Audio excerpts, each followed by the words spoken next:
चलिए दोस्तों, तो आज हम फिर से एक नया टॉपिक शुरू करते हैं और जहाँ तक पढ़ लिए थे उससे आगे हम पढ़ते हैं।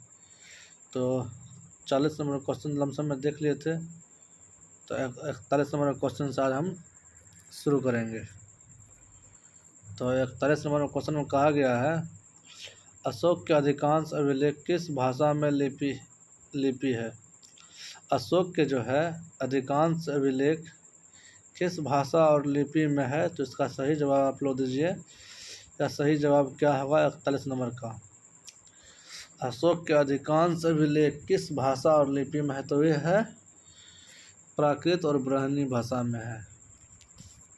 देखिए अगला क्वेश्चन फिर से आप लोग देखिए। तो अगला क्वेश्चन में कहा गया है, कहाँ से अशोक के द्विभाषाई अभिलेख प्राप्त हुआ है। द्विभाषाई अभिलेख प्राप्त हुआ है, ये कहाँ से हुआ है। तो इसका सही जवाब आप लोग दीजिए। सही जवाब क्या होगा। तो सही जवाब उसका जो है तो सैयद एक कुना गंधार से हुआ है। और अगला क्वेश्चन जो है, अगला क्वेश्चन है 43 नंबर का। तो 43 नंबर क्वेश्चन में क्या कहा गया है, इसको ध्यान से पढ़िए और सुनिए। तो अशोक, इसमें कहा अशोक के मनसेहरा, ये जो है पाकिस्तान में स्थित है। अशोक के मनसेहरा एवं शहबाजगढ़ी, जो पाकिस्तान में ही है, से प्राप्त शिलालेख में किस लिपि का प्रयोग किया गया है। बहुत ही इम्पोर्टेंट क्वेश्चन है। अशोक के मनसेहरा पाकिस्तान एवं शहबाजगढ़ पाकिस्तान से प्राप्त शिलालेख में किस लिपि का प्रयोग किया गया है। इसमें खरोष्टी लिपि का प्रयोग किया गया है।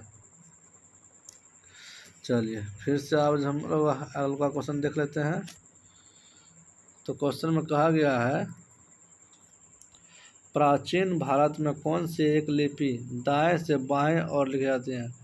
दाएं से बाएं और लिखी जाती है। ध्यान से इसके ऊपर यहाँ दाएं से बाएं और लिखी जाती है। इसमें कौन सा लिपि को लिखा जाता है। तो इसका सही जवाब आप लोग दीजिए। ये जो है खरोष्टी लिपि को लिखा जाता है। 45 नंबर क्वेश्चन देख लीजिए। हेलियोडोरस का बेसनगर अभिलेख संदर्भित है। हेलियोडोरस का बेसनगर अभिलेख संदर्भित है। तो इसका सही जवाब आप लोग दीजिए। 4 ऑप्शन दिया गया है आप लोग के बीच में। तो इसका सही जवाब आप लोग है केवल वासुदेव से। चलिए 46 नंबर क्वेश्चन देख लीजिए। निम्न में से कौन सा अभिलेख कलिंग नरेश खारवेल से संबंधित है। कलिंग नरेश खारवेल से संबंधित है। कौन सा अभिलेख है। इस अभिलेख का जो है कीजिए, कलिंग राजा खारवेल हाथी का अभिलेख भूल गए क्या। चलिए अगला क्वेश्चन है आप लोग को 47 नंबर का। 47 नंबर क्वेश्चन में कहा गया, सर्वप्रथम भारत में विशुद्ध संस्कृत भाषा में लंबी अभिलेख किस राजा द्वारा जारी किया गया। क्वेश्चन में फिर से एक बार हम पढ़ देते हैं। सर्वप्रथम भारत में विशुद्ध संस्कृत भाषा में लंबी अभिलेख किस भाषा द्वारा जारी किया गया। इसका सही जवाब आप लोग दीजिए। इसका सही जवाब हो जाएगा शक अक्षत्र रुद्र दमन द्वारा। चलिए 48 नंबर क्वेश्चन देखिए ना। काव्य शैली का प्राचीनतम नमूना किसके अभिलेख में मिलता है। काव्य शैली का प्राचीनतम नमूना किसके अभिलेख में मिलता है। तो इसका सही जवाब आप लोग दीजिए। तो इनका सही जवाब रुद्र दमन के गलती होगी, रुद्र दमन के होगा। चलिए तो एक क्वेश्चन और देख ले, उसके बाद आगे फिर बढ़ जाएंगे हम लोग। निम्नलिखित में से किस अभिलेख में चंद्रगुप्त मौर्य और अशोक दोनों का उल्लेख किया गया है। निम्नलिखित में से किस अभिलेख में चंद्रगुप्त मौर्य और अशोक दोनों का उल्लेख किया गया है। तो इसका सही जवाब आप लोग दीजिए। तो इसका सही जवाब हो जाएगा महाक्षत्रपति रुद्र दमन का जूनागढ़ अभिलेख। चलिए तो फिर से हम लोग आगे बढ़ते हैं। अब 50 नंबर क्वेश्चन देखते हैं। तो 50 नंबर क्वेश्चन में आप लोग कहा गया है, समुद्र की सैनिक उपलब्धियों का वर्णन किस अभिलेख में उपलब्ध है? समुद्र की सैनिक उपलब्धियों का वर्णन उसके किस अभिलेख में उपलब्ध है? तो क्वेश्चन को ध्यान से पढ़िए और समझिए इसमें क्या कहा गया है। समुद्र की सैनिक उपलब्धियों का वर्णन उसके किस अभिलेख में उपलब्ध है? तो इसका सही जवाब आप लोग दीजिए। तो प्रयाग अभिलेख में। 51 नंबर क्वेश्चन देखिए आप लोग। 51 नंबर क्वेश्चन में कहा गया है प्रयाग प्रशस्ति अभिलेख का लेखक जो है हरिसेन किस शासक का दरबारी कवि था? प्रयाग प्रशस्ति अभिलेख का लेखक हरिसेन किस शासक का दरबारी कवि था? तो 51 नंबर का सही आंसर आप लोग दीजिए। तो इसका सही आंसर जो है समुद्रगुप्त हो जाएगा। चलिए 52 नंबर क्वेश्चन आप जब बढ़ते हैं आगे।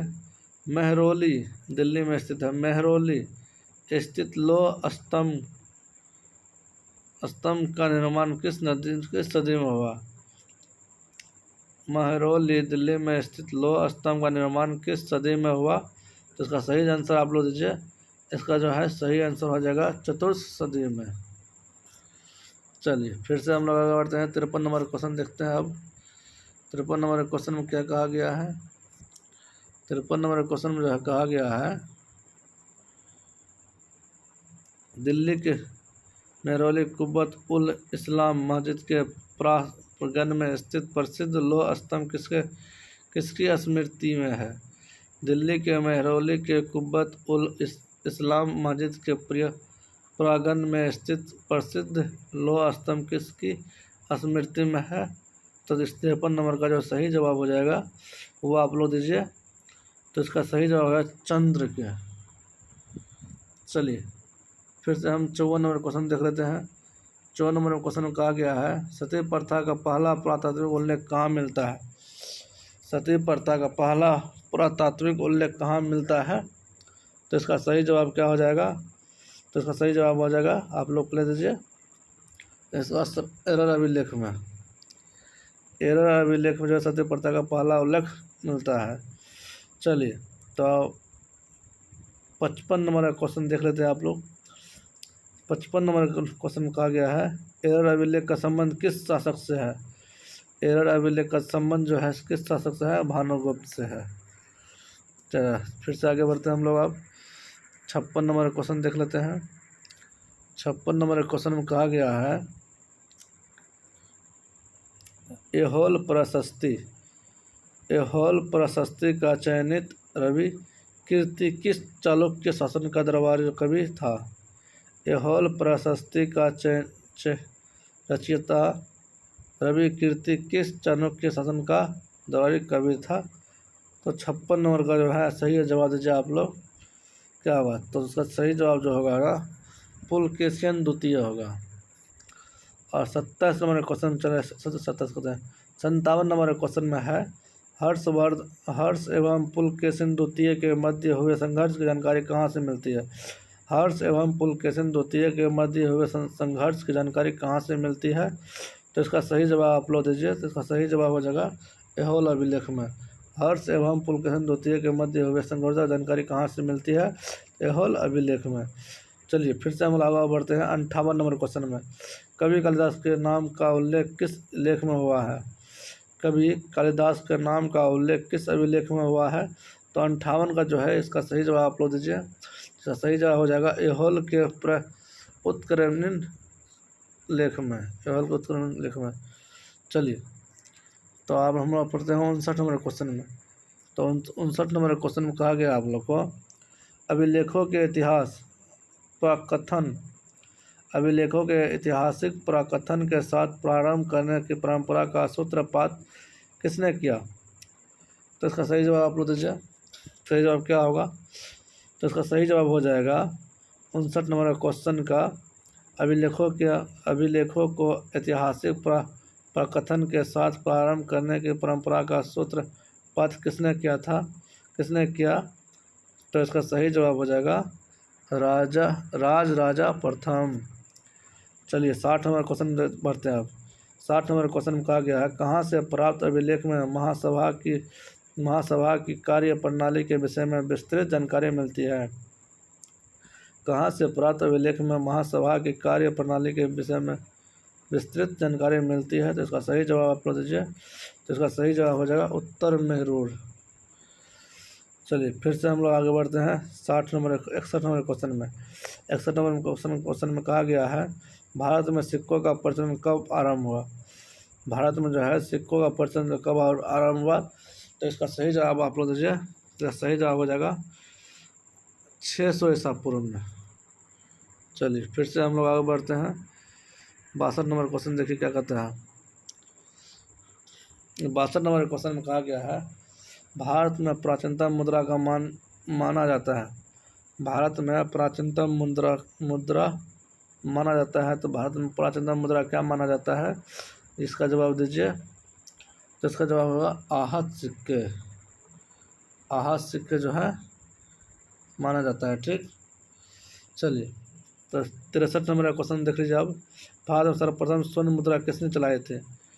स्वर्ण मुद्रा सर्वप्रथम किसने चलाई थी? इसका जवाब दीजिए आप लोग। इसका जवाब सही होगा इंडो बैक्टीरिया। 64 नंबर क्वेश्चन देख लीजिए क्या कहता है, निम्नलिखित में किसने सोने के सर्वाधिक शुद्ध सिक्के जारी किया? सोने की जो है सर्वाधिक शुद्ध सिक्के किसने जारी किया? ये चीज़ बारे में पूछ रहा है। तो कुषाण के बारे में पूछ रहा है। चलिए कुषाण हो जाएगा। तो अगला क्वेश्चन कुषाण हो जाएगा। Question number A, answer number A. आप 65 नंबर क्वेश्चन देख लीजिए क्या कहता है।